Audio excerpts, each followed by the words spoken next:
നിങ്ങളുടെ ഫിറ്റ്നസ് ആവശ്യങ്ങൾ നിറവേറ്റാനായി ചേലക്കരയിൽ ഇതാദ്യമായി ഇന്റർനാഷണൽ ക്വാളിറ്റിയിൽ ഒരു AC fitness centre. Brand box fitness. നിങ്ങളുടെ ഫിറ്റ്നസ് ഇനി ഞങ്ങളുടെ ഗ്യാരണ്ടി.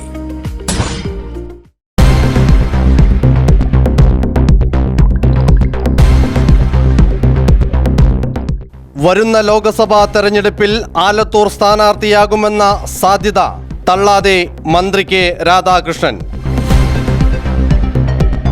മന്ത്രി കെ രാധാകൃഷ്ണന്റെ പേര് ഉയർന്നു വരുന്നു എന്ന ചോദ്യത്തിന് സ്ഥാനാർത്ഥികളെ പാർട്ടി തീരുമാനിക്കുമെന്ന മറുപടിയുമായി കെ രാധാകൃഷ്ണൻ.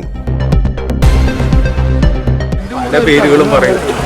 അവസാനം പാർട്ടി ചർച്ച ചെയ്തിട്ട് പാർട്ടി സെക്രട്ടറി പറയാനായിരിക്കും സ്ഥാനാർത്ഥി. ചേലക്കര കാളിയാറോഡ് മാധ്യമപ്രവർത്തകരുടെ ചോദ്യത്തിന് പ്രതികരിക്കുകയായിരുന്നു മന്ത്രി. ആലത്തൂർ മണ്ഡലത്തിൽ LDF സ്ഥാനാർത്ഥി മന്ത്രി കെ രാധാകൃഷ്ണനാകുമെന്ന സൂചന റൈറ്റ് വിഷൻ ചാനൽ 5 മാസങ്ങൾക്ക് മുന്നേ തന്നെ പുറത്തുവിട്ടിരുന്നു. ഇത് യാഥാർത്ഥ്യമാകുന്ന തീരുമാനങ്ങളാണ് ഇപ്പോൾ പുറത്തു വരുന്നത്. PV Sameer, Right Vision News, Chelakkara.